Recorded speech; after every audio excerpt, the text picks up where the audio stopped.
ter que gravar de novo. Tá gravando aí, né?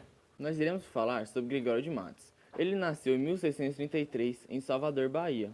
É tido como o primeiro poeta brasileiro e um dos maiores poetas do período barroco. Além de poeta, Gregório foi advogado durante um período colonial, vigário aos seus 47 anos, dono de um personagem rebelde. Gregório criticou diversos aspectos da sociedade do governo da Igreja Católica. Por esse motivo, foi perseguido pela Inquisição e condenado ao degredo em Angola, no ano de 1694. Como poeta de inesgotável fonte satírica, não poupava ao governo, à falsa nobreza da terra e não mesmo ao clero. Toda uma burguesia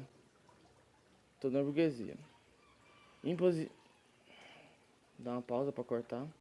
Toda uma burguesia improvisada e inautêntica explorava da colônia. Gregório de Matos escrevia vários tipos de poema, entre eles satíricos, líricos, religiosos e eróticos, apelidando-o de Boca de Inferno.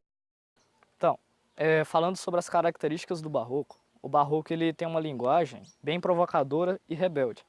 Ele transmite uma inquietação à linguagem, às poesias, também trazendo uma informalidade e conflito entre o homem e a alma. Devido isso tudo, devido ao contexto que ele surgiu, que foi durante as reformas de religiões, a Contra-Reforma de Martinho Lutero, que trazia às pessoas uma confusão de conceitos. Então, podemos dizer que ele tinha como características principais figuras de linguagem, como por exemplo a antítese, e também ele tinha contrastes e excessos, uma extravagância muito grande nas palavras, nas ideias que ele queria passar. E ele tinha também como principal tema o conceptismo e o cultismo, que era um jogo de palavras e um jogo de ideia. Calma. Gregório de Matos, ele foi um dos primeiros poetas brasileiros que conseguiu fazer poemas líricos, satíricos, eróticos e religiosos. E agora eu falo sobre uma das características que ele ficou conhecido. Ele ficou conhecido como o poeta religioso, em que ele acreditava na salvação dos homens e que os homens eram pecadores, realmente, que não tinham salvação, mas ele buscava a salvação dos seus pecados. Aí ele fez isso no poema Soneto a Nosso Senhor, que ele mostrava seu sentimento de culpa por ter pecado e procurava remissão. E também ficou conhecido como o poeta satírico, por ser conhecido amplamente por suas críticas à Bahia em especial, mais especificamente Salvador, em que ele criticava a economia baiana e de Salvador ele criticava o governo em si. Aí ele fez o poema Triste Bahia, criticando o Estado. O poema ele também foi conhecido como o poeta lírico, em que Gregório se mostra angustiado em face à vida, à religião e ao amor. Então ele fez o poema A Mesma de Ângela, em que mostrava sua angustiação perante a sociedade. Também ele fazia poemas até mesmo eróticos, em que ele exaltava a sua sensualidade e a volupia das amantes que conquistou na Bahia. E aí ele fez o poema Necessidades Forçantes da Natureza Humana. Então esses quatro foram os principais poemas de Gregório de Matos, que ele ficou mais conhecido. Bom, agora nós vamos fazer uma simples introdução sobre o principal soneto do Gregório de Matos. O nome do soneto é A Cidade da Bahia. Bem, esse soneto começa com a seguinte estrofe. A cada canto um grande conselheiro, que nos quer governar cabana e vinha, não sabem governar sua cozinha, e podem governar o mundo inteiro.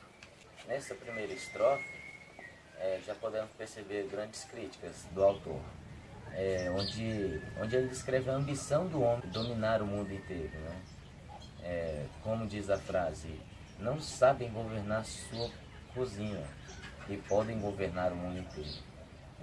Onde o autor deixa claro como o homem, mesmo não sabendo nada, quer ter o poder, né? O poema segue-se com a seguinte estrofe, a segunda, né? Em cada porta um frequentado olheiro, que é a vida do vizinho e da vizinha, pesquisa, escuta, espreita e esquadrinha, para a levar à praça e ao terreiro. Bem, nessa segunda estrofe ele mostra como a convivência social na Bahia, na cidade da Bahia e deixa claro a presença de tantos fofoqueiros, né?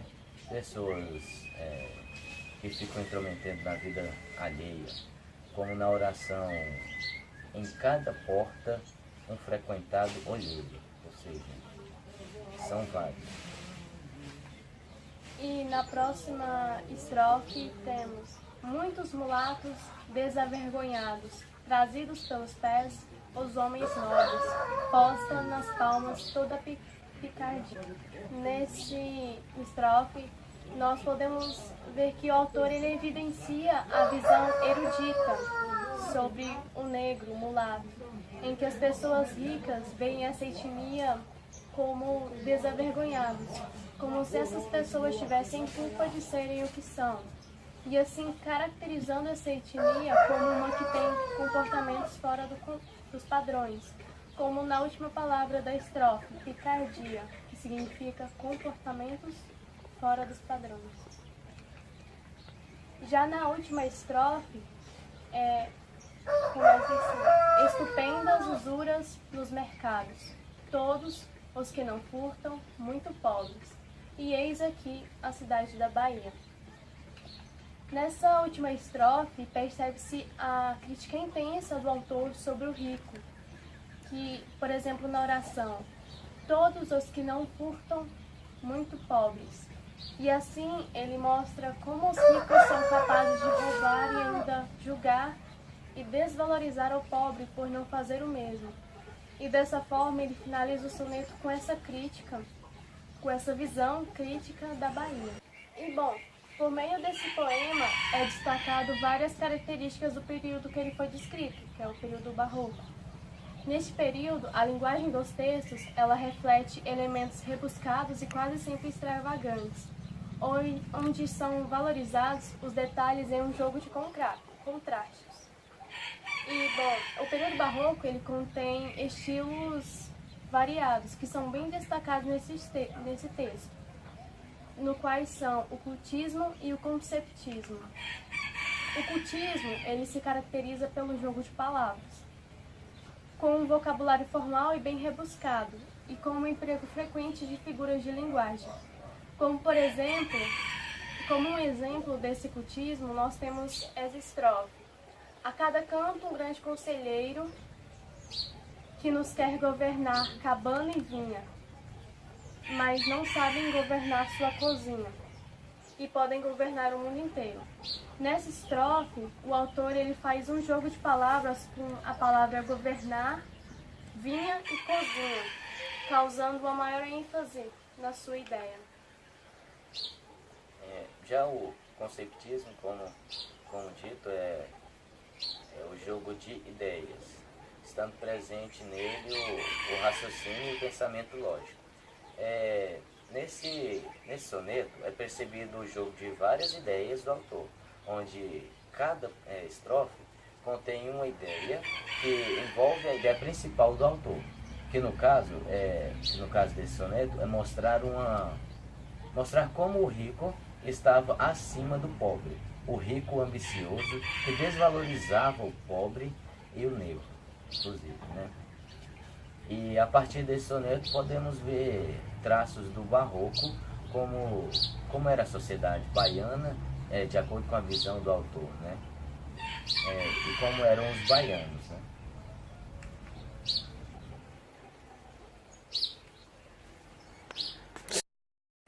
A partir dos sonetos que escolhemos sobre Gregório de Matos, percebemos uma grande semelhança do homem do século XVII e do homem do século XXI. Podemos ver que como a sociedade evoluiu pouco em questão dessas classes sociais, sendo que os ricos continuam no comando.